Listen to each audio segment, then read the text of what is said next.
Bemali bo'ldi. Ey, ukam to'xtig'ina. Unutlam tugaydi, bir talla masmasam saqitdan.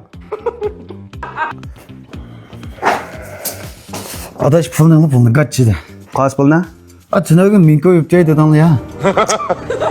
Adash bu biribtay deganligim rost. Bu dappoch menda kilvasanlar pul yo'q menda hozir.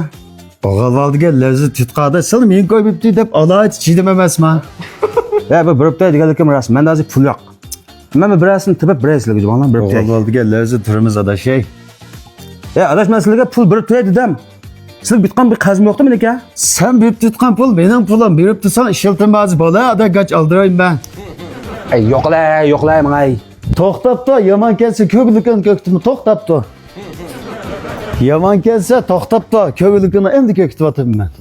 Yomon kelsa, Bu nima ish qilmoqchisizlar? sen birini qo'yib bunimni ko'mchikin izvatdan yotima bilganmish edi. Yotima bilganda yo men davoltsa, 3 vaqt qo'sqinda to'liq boqsa, yo to'lanmaysa, to'liq yotima. Anda o'z davoltayman. Davolatsan urumchiga olib davoltsa, bo'lmasa yotimamiş edi. Estamma ko'kamini. Ey, ukam nima ish oldi, ha?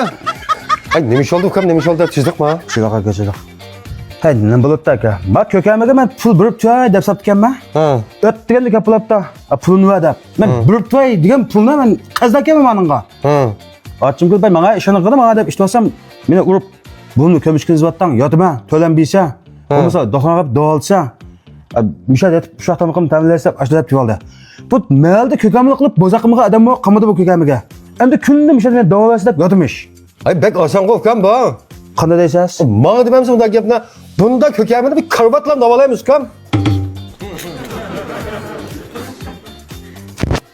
O saqaydın. Kökemini qilmayman. Pulni bemali bo'ldi. Ey, ukam to'xtig'ina.